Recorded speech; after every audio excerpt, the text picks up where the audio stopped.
What's up, everybody? This is Bryson from Carving It Up. So normally I do clips from a previously done show to upload to social media. This is a rare instance in which I couldn't wait till Friday's show to get this off my chest and out into the internet, essentially. So here we go. So the WNBA playoffs have been phenomenal for the first round. I mean, Sabrina Ionescu doing what she's doing with the New York Liberty. You got, obviously, the Connecticut Sun advancing. You got the Minnesota Lynx advancing, doing what they're doing. Diana Taurasi, last night might have been her final game of her career. There's so many stories going on in the WNBA that are so positive. But, well, tale as old as time. Leave it to racism to screw up literally everything. So, Alyssa Thomas was talking to the media yesterday after the game, after Connecticut eliminated Caitlin Clark's team, the great Caitlin Clark, Indiana Fever last night. And this is what Alyssa Thomas had to say about what Connecticut players were dealing with. She was asked about how the team was able to keep their professionalism through such trying times, and this was her answer. Honestly, it's been a lot of nonsense. I think in my 11-year career, I've never experienced the racial comments from the Indiana Fever fan base. We had her face on a serious matter that happened in this world, and it's unacceptable, honestly.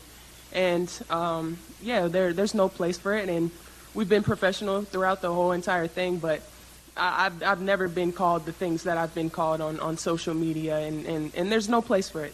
And basketball is headed in a great direction, but nah, we don't want fans that are going to degrade us and call us racial names. I mean, we already see what's happening in the world and what we have to deal with in that aspect. And, we come to play basketball for our job and it's fun, but we don't want to go to work every day and have social media blown up over things like that. It's uncalled for, and something needs to be done, whether it's, them checking their fans or this league checking. There's no time for it anymore.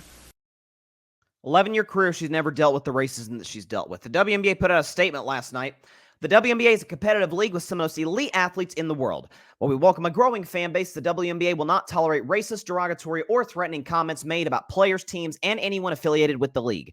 League security is actively monitoring threat-related activity and will work directly with teams and arenas to take appropriate measures and to include involving law enforcement as necessary. So, full disclosure, I've certainly been covering the WNBA off and on over the course of really the show's history, going back to early 2020.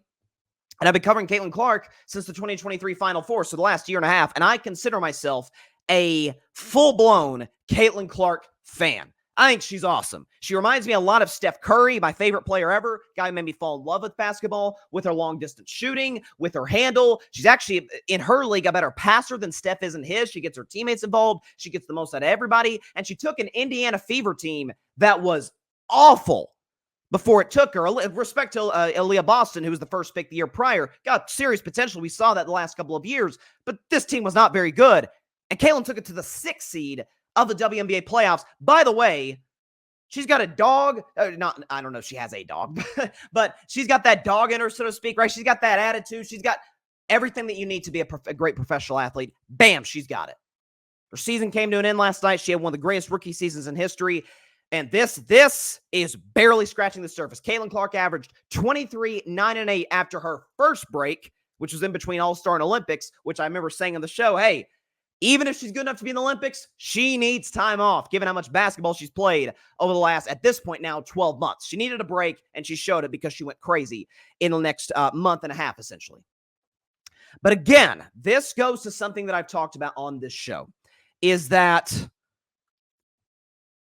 Caitlin Clark and Indiana Fever and WNBA fans, I mean actual fans, folks that are tuning into games or attending games or buying jerseys, merchandise, by the way, in the WNBA, up 450%. Caitlin Clark being the vehicle that so many folks have needed to watch the WNBA. Those are fans. They are there for the basketball and there for the stories of these players. But there is a segment, and I don't even want to call them Caitlin Clark fans, because they're not. They're not a fan of this player. They are a fan of what they think she can represent, which is Full stop. Two things. A great white hope. Let's keep it real. That's exactly what it is. And number two, they love the fact that a white player who's freaking awesome can go out there and dominate a league dominated by black women historically. They like that. They enjoy it. They enjoy the fact that not that Caitlin Clark has her being this rising star and getting us to all watch the WNBA doesn't have anything to do with her game, because it does. That's exactly why we're watching, is because what she can do on the floor on a nightly basis. They like the fact that, sure, that's nice that she's great and all, but she looks like us. I say part of that because there was a tweet last night and a picture inside. This was, by the way, a home game for Connecticut. This was not an Indiana Fever home game. So you would think like majority Connecticut Sun fans, but there were, and again, I say this in air quotes, Indiana Fever fans, and a fan in particular, a white lady, middle-aged, I assume, who was wearing a shirt that says "Ban Nails," making fun of course, Dejanai Carrington, who, by the way, after the game was over, got an email that called her the N-word and said she hoped, dear God, hope that she got raped. I don't know if YouTube will eliminate my video from the algorithm because I said that. I don't care. That's what the thing said. That's what this email told this particular player. And I couldn't help when the WNBA put out that statement. The first thing my mind went to was Angel Reese has been saying this. Angel Reese has been saying she's dealing with. I mean, back to when the LSU got eliminated by Iowa in the Elite Eight, when Iowa got revenge on LSU after they beat them, obviously, the year prior in the Natty. Iowa wins the next year. Caitlin Clark goes to the podium in tears saying, I have dealt with more racism, death threats than I've ever dealt with in my life. Angel Reese has been calling this out. It appears the WNBA finally is addressing it. And again, going back to the first thing that I said in this particular video,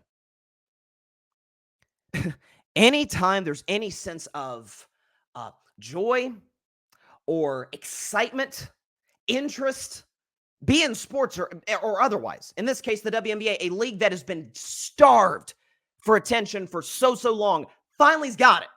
You see the ratings for these games, they have skyrocketed in large part because of the greatness of Caitlin Clark, but through Caitlin Clark, fans are like, dang, this Asia Wilson's awesome. Oh, Sabrina Ionescu, Brianna Stewart. Man, these players are excellent. Leave it to racism to screw all of that up. The WNBA should have kicked this fan out of the arena. Full stop. She was, again, according to people sitting around her, was making racist and misogynistic comments throughout the course of this game. And listen, I feel horrible for the players that have had to deal with this. And there's also a part of me that feels bad for Caitlin. Because Caitlin does not represent the things that her, again, quote unquote, fans want her to represent. Which is, full stop, you could say a right-wing talking point, sure. I think more than anything, I don't even think necessarily goes that deep politically. I think it is just as simple. It is as simple as this. They like the fact that a white girl is dominating black girls or black women. That's what, matter of fact, white woman is dominating black women. They enjoy that. And it's gotten to a point where, shout out Caitlin Clark, didn't ask for any of this. It's gotten to a point where she needs to call it out. Now, she has in the past, when she's been asked about the media, I actually did a segment on it one time during the summer when she called it out. But this needs, I don't think this needs to be a written statement. I think this needs to be maybe Caitlin Clark going on like a First Take or something, or like interviewed by like Stephen A, or interviewed like Andrea Carter, who does a great job for the WNBA on ESPN, or Sinead Wumake, Elle Duncan, any of these people. If she needs to sit down with the journalist, if she needs to put out a video of just her talking to a camera with a mic and saying, enough is enough, this has got to stop. I didn't ask for this. God knows these black women in the WNBA did not ask for this. Angel Reese didn't ask for this. And the WNBA does not want you. It is absolutely unacceptable. And uh, it is, I think so much, I could be wrong on this, but I don't think I am. I think so much of the Angel Reese Rookie of the Year talk, which I said over the last month and a half got a little bit ridiculous. Shout out to Angel Reese. Thought she had a great year, but she's not even close to the player that Caitlin Clark is. She's just objectively not. She rebounds better, and that's literally it. I thought a lot of that by some folks in the media. Heck, a guy I don't agree with much, but I think he was, his heart was in the right place here. Skip Bayless even alluded to it in his podcast. Might have been a defense mechanism. That folks were scared to be lumped in with racists as it pertains to Caitlin Clark praise. And to that I say, this goes to why the WNBA needs to take action, why Caitlin Clark herself needs to come out with a statement about this. And I don't think this needs to be written. I think this needs to be her talking to a camera about this. The video can be a minute long, minute and a half long, whatever. It's sick. It is nothing short of sick. I mean, I even put a tweet last night before I was even aware any of this was going on. I even put a tweet last night like, man, shout out to Caitlin Clark. Congratulations on an unbelievable rookie year. She's amazing. All this. And I even got I even got some replies on social media like from white folks, and it's this like white victimhood. Oh, poor Caitlin Clark. Oh, she's had to deal with so much this year in terms of, by the way, Caitlin Clark dealt with her fair share of physicality this year. She was the most flagrantly foul player in the WNBA. So there's no question she dealt with stuff. But like this WNBA, it doesn't deserve Caitlin Clark. Oh, get out of here with that nonsense. They've been starved for Caitlin Clark. Caitlin Clark, by the way, has embraced the WNBA contrary to these racist beliefs. This league can't move forward in a polarized time like this, where, listen, we know what has happened in terms of political violence. The rhetoric is as bad as ever. I heard Stephen A. talk about in First Take this morning, how he's talked to folks born in the 40s that say racism today is as bad as it was during Jim Crow. Now, I didn't live in Jim Crow, so I can't say. But if they're saying this, okay, there's got to be at least a little bit of validity to it. They got to see some parallels to what happened then in that time in the 1960s.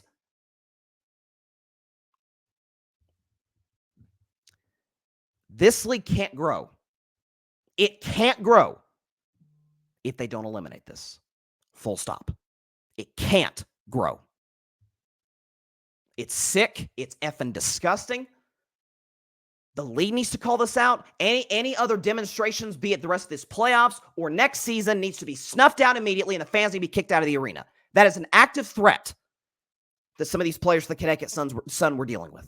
Alyssa Thomas, been in the league for 11 seasons, said she's never experienced as bad as she's experienced racism as bad as she's experienced it this year. What does that tell you? There are people who support Caitlin Clark who don't support Caitlin Clark, the player, or even Caitlin Clark, the person. They just support what she represents.